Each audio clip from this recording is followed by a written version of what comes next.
it's Dianne at Minerva, and today I'd like to share with you a sew along for these wonderful trousers or pants, you might call them, and it's simplicity number 1069. Today we're going to be making version B, and to make these trousers today we're going to use a Minerva Exclusive range fabric, and it's this one. It's a Viscose Challis and it's called Tiger Kingdom in a wonderful ivory and black colourway. I think it's a beautiful bold design and will look wonderful for these trousers. They'll really show off the design. Now the fabric is 150 centimetres wide, it's light to medium, it's 100% viscose. And should you wish to sew along with me today, everything you require will be linked in a bundle below. So all you have to do is click on that link and you'll have everything you need. So you will receive the simplicity pattern, the Viscose Challis in Tiger Kingdom, a matching thread, a matching concealed zip, and some interfacing. So just click on that link and you'll have everything you need to get started. Now while you're here, why not take a look at the Minerva Craft Club? With the Minerva Craft Club you get 10% off all your orders for a whole year, so that's a really good deal, and that will include anything that you buy with us today. Also, why not create a free account? With a free account you can connect with like-minded sewers from all over the world. Share your projects, ideas, inspiration. It's a really good place to share your sewing hobby, and it's all completely free. Before we begin sewing, you want to take your pattern and a tape measure and locate your sizing on the back. Don't just go for your standard dress size. Locate your measurements here. Also, sizing from pattern to pattern can vary, so it's always best to do this before you begin. When you've done this and you're happy with your sizing, we're going to go and cut our pattern pieces. Now, it's always best to wash and prepare your fabric. So if you normally wash and tumble dry, go ahead and do that now, or line dry, whichever is your preferred method for laundering your fabrics. Give it a good press, and then this will ensure that there's no shrinkage later on when you've spent time on your beautiful makes. So we're going to go and cut the pattern pieces for version B. Let's go and do that now. So here are our pattern pieces for our trousers. So this is your front piece for A, B and C. You're going to cut two. This is your straight grain here. You're going to mark these broken lines here for your pleats, for your correct size. You're going to mark your notches here and here, and you're going to mark the circles. This is your crotch line, and this is the finish line here for view B. And there is a 3.2 centimetre hem allowed at the bottom. Here we have our back pieces for A, B and C. Again, you're going to cut two pieces. This is your straight grain. You're going to mark your darts. This is your waistline. Mark your notches, your circles. This is your crotch line and your cutting line for B. Here is your front facing for A, B and C. You're going to cut one on the fold, and you're also going to cut one on the interfacing. Mark your notches. Here we have the back facing. This is your straight grain. This time you're going to cut two of fabric and two of interfacing. mark your notches. Now we're ready to begin making our trousers. So first of all, you want to wind half of your thread onto your spool, then check your machine needle is sharp. I'm using a universal standard needle today, a size 70, because this is viscose challis and it's light to medium, so that is, I've found, just the right size. You might want to test it on a piece of fabric before you begin. When you've done that, we're going to get our front pieces first of all, and then we're going to stay stitch across the top. We're going to do this on the front pieces and the back pieces. So just along the top here, on each front piece, 1.3 centimetres away from the top edge, and this stitching stays in place, and this is just to keep everything from moving around, so it gives it a bit of stability. That's what it's for. So we're going to do that first of all.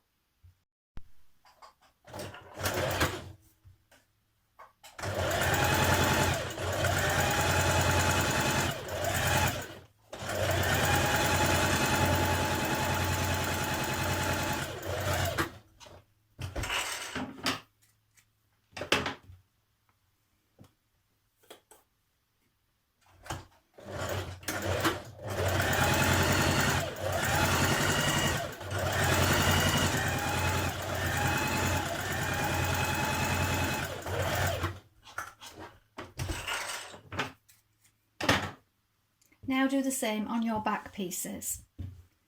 Now when you've done this, you're going to take your front pieces and you're going to bring together the broken lines to form the pleats. So here we have a notch here and a notch here. We're going to bring those together at the top like this, with right sides facing, and we're going to stitch down to our marked point and back tack. When you've done that, you're going to press them all towards the centre. So your pleats will look like this, and you can now press them down towards the centre. Now we're going to take our back pieces and make our darts. So bring your right sides together and bring these two notches at the top here together. And we're working down towards the point of your dart. So I've marked mine with a pin. You might have want to mark yours with a piece of chalk or a pencil, but I just find sometimes it rubs off. So sometimes it's easier if you put a pin there and it keeps your place for you. So we're going to start from the top.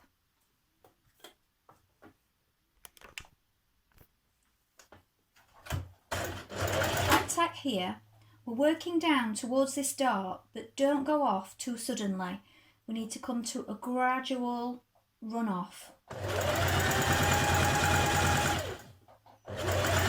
So towards where this point is, I'm going to remove my pin now, I've got my finger there. We're just going to run off the edge. Don't back tack, we leave our thread like this because we're going to knot it. Knot your thread and then you can cut it.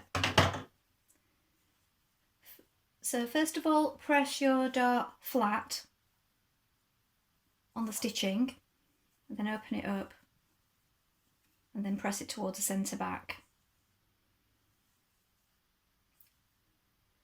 Make your dart on both sides.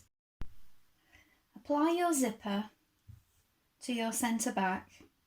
Now you want to change to your zipper foot. Here I'm using an invisible zipper foot. So this lies directly behind the teeth. If you're using a regular zipper foot, you're going to want to hold down your teeth like this and stitch directly behind them. So it helps to keep pressing it down with your fingers as you go. If you have an invisible zipper foot like this one, with the little tail, it holds it in place. Now, you've got the top of your zipper here in your seam line, and we're working on the edge. You may find that you want to cut away some of the bottom of your zipper here with strong thread, embroidery thread. Cut it to the right length. You want to stitch along here first though. So hand stitch with a good few stitches first and then trim it to size if necessary.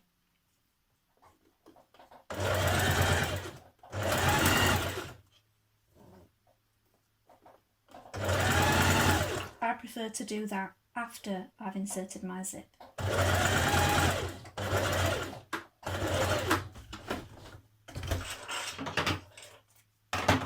So that's the first side. Now position your zip on the other side, but be careful not to pull on the fabric as you are applying this side, because it can end up uneven or ripply. So you may want to place it on and then just put a few pins in position and take them out as you arrive at them, just to stop your fabric moving around.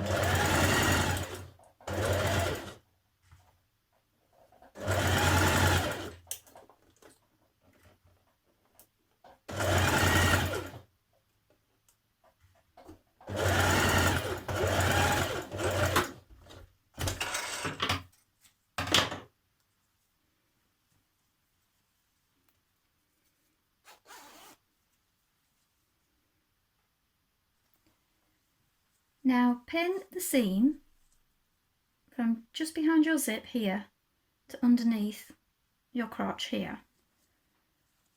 Now we're going to stitch from just behind where you've inserted your zipper here.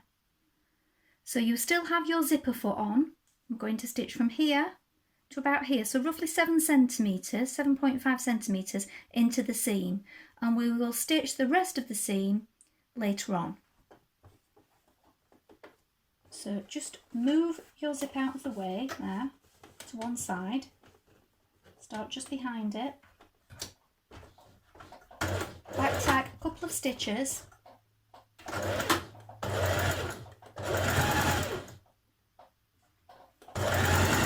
seven 7.5 centimetres, back tack. Next you're going to stitch your front leg to your back leg at the inner leg seam. So match these notches here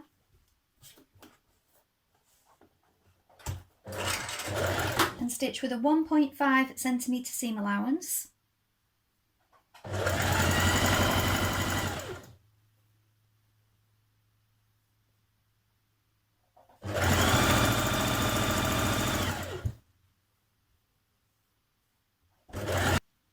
Now pin the centre front seam. So here are your 2 front panels, pin them matching the notches here, so we have a double notch here, pin it all the way along, match this centre seam here, open it flat.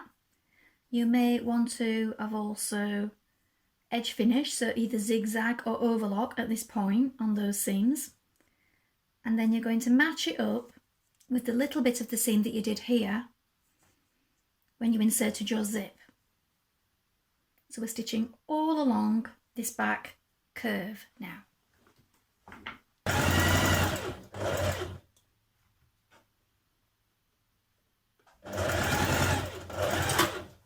You may want to back tack and reinforce underneath as well, so I'm just doing a few extra stitches there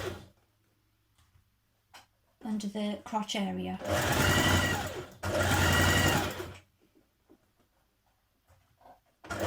With your centre or back seam in place, you're going to place your trousers right sides facing like this, and we're going to stitch down our side seams on each side, matching the notches. So a 1.5 centimetre seam allowance.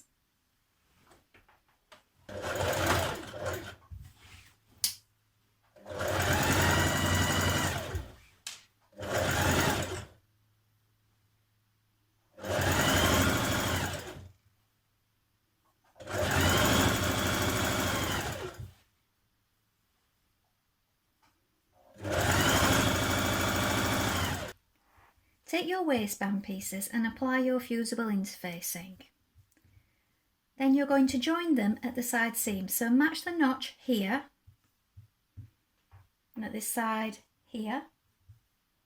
We're going to stitch that in place with a 1.5 centimetre seam allowance. Make sure you match that notch. When you've joined your waistband, you're going to apply it to the top of your trousers. So we have overlap here where the zip is, match your notches here, your side seams, make sure that they're all lined up nicely, your centre point at the back and your notches at the front. Make sure that all your pleats are lying in the right direction so that they're pressed towards the front, and pin them that way. Pin open these seams as you arrive at them in the sides of your waistband and the sides of your trousers. So when you've got all that pinned in position, we're going to stitch that in place now.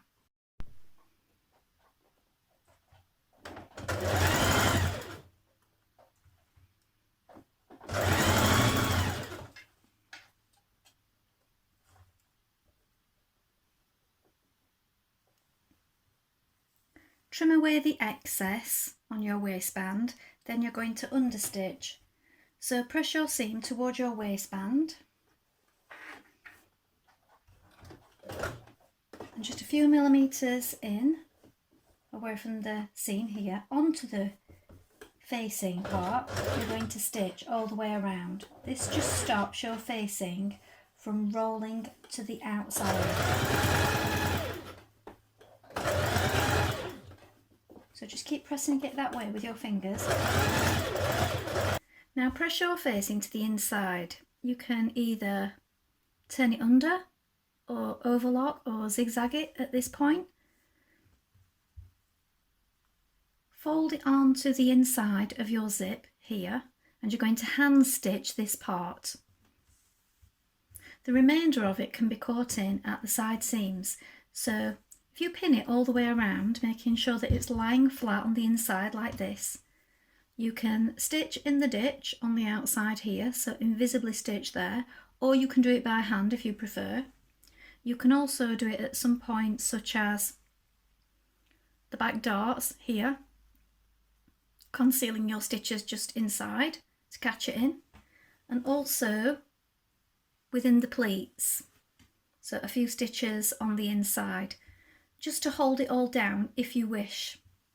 But I would definitely do it at the centre front point and at the side seams. Now mark up your hem length. Now you may want to try it on first to get the perfect length. When you've done that, press up your hem. Now you can either turn it under, you can zigzag or overlock, whichever you prefer. When you've pressed it up and pinned it, you're going to catch it in place by hand, or if you prefer, you could machine stitch. So here are the finished trousers. You can see they sit above the ankle.